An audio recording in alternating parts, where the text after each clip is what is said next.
हाय, कशा आहात सगळे? स्वागत आहे तुमचं माझ्या चॅनलवरती, ज्याचं नाव आहे जगण्याची चव, जिथे प्रत्येक पदार्थात आहे आशा आणि प्रत्येक घासात आहे जगण्यावरचं प्रेम. तर बरेच दिवस झालं मी व्हिडिओ बनवत नव्हते रेसिपीचे, तर आज मी रेसिपीचा व्हिडिओ टाकते आहे. प्लीज त्याला लाईक करा, शेअर करा आणि कमेंट करून सांगा की तो कसा आहे. तर चला, आज मी कोळंबी मसाल्याचा व्हिडिओ आज टाकणार आहे. तर त्याला प्लीज भरभरून लाईक करा, शेअर करा.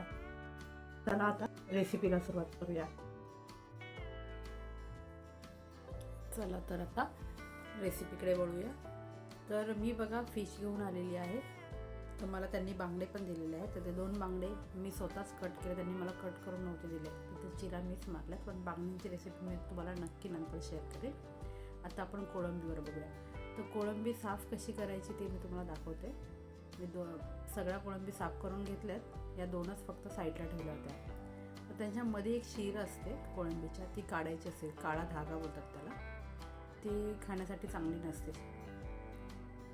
आणि अशा पद्धतीने कोळंबी मी क्लीन करून घेतली. पहिलं डोकं काढायचं आहे, मग शेपूट काढायचं आहे, मग ती त्यांच्या पाठीवरती शीर असते ती काढून घ्यायची.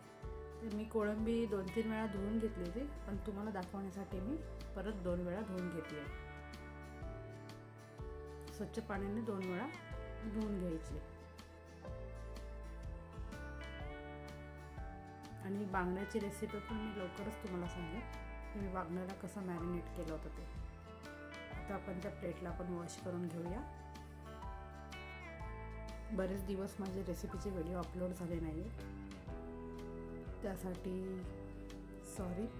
पण आता इथून पुढे नक्की डेली अपलोड होते. डेली नाही झालं तरी एक दिवसाआड अपलोड होतच राहते. आता आपण कोळंबीला मॅरिनेट करूया. तर त्याच्यासाठी मी एक अर्धा लिंबू घेतला आहे, कोळंबीला लावला आहे. आणि मग आता आपण त्याच्यावरती एक हळद टाकूया. हळद सगळी कोळंबीला एकत्र लावून घेऊया. आता मी एक वाटण तयार करते. तर त्याच्यासाठी मी घेतलं आहे अद्रक, लसूण. लसणाच्या 20 पाकळ्या असतील. अद्रकचा 2 इंच आहे तुकडा आहे. आणि कोथिंबीर, थोडासा पुदिना होता माझ्याकडे म्हणून मी पुदिना पण ॲड केला आहे. आता हे बारीक वाटून घेऊया, होता होईल तेवढा. आणि आता हे वाटलं मी साईडला ठेवते. आणि आता आपण आपल्या कोळंबीला फोडणी देऊया. तर गॅसवरती मी पॅन ठेवला आहे आणि त्याच्यावरती मी तेल टाकणार आहे 2 चम्मच.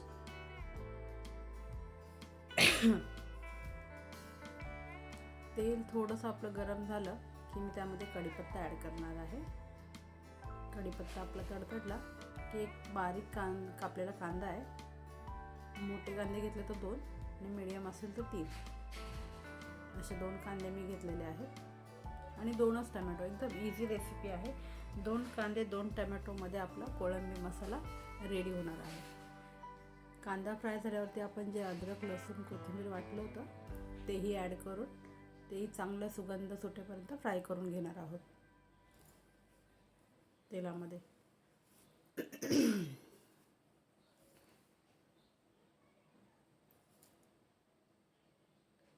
आपला आता अद्रक लसूण पण फ्राय झाला आहे. तर मी टमॅटो ॲड केलेला आहे. टमॅटो बघा, टमॅटो कमी आहे कांद्यापेक्षा. 2च टमॅटो आहेत. जास्त मोठेही नाहीत आणि एकदम छोटेही नाहीत. टमॅटो आपला चांगला मॅश होण्यासाठी आपण एक वाफ काढून घेणार आहोत.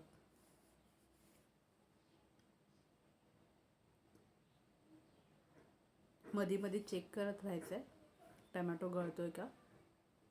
आता मी एक मीठ टाकते टमॅटो मॅश होण्यासाठी.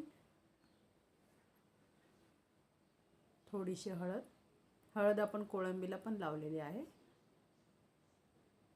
म्हणून थोडीच टाकायची आहे. आता बघा थोड्या वेळाने आपलं हे परतत राहिल्याने मॅश झाला आहे चांगला टमॅटो. आता ह्यामध्ये आपण मॅरिनेट केलेली कोळंबी ॲड करणार आहे. आणि कोळंबीलाही आपण एक वाफ देणार आहोत मिक्स करून.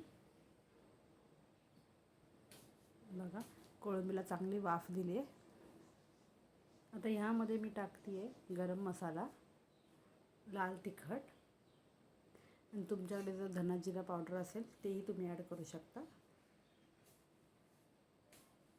आणि हे सगळं एकजीव करून मिक्स करून घेणार आहे.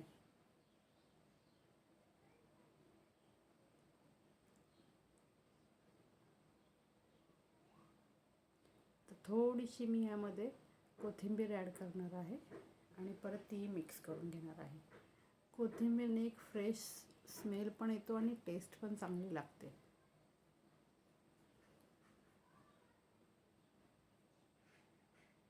आता आपण ह्यामध्ये थोडंसं एकदम हलकंसं पाणी ॲड करणार आहोत, कोळंबी शिजण्या इतपतच. सगळे मसाले एकजीव होऊन ग्रेव्ही बनवणार नाही आहोत आपण, पण ते ऑब्झर्व करतील. आणि आता आपण ह्याला झाकण देऊन चांगली वाफ काढून घेणार आहोत. बघा, कोळंबी मसाला माझा रेडी झालेला आहे. आता लास्ट गार्निशसाठी कोथिंबीर ॲड करते.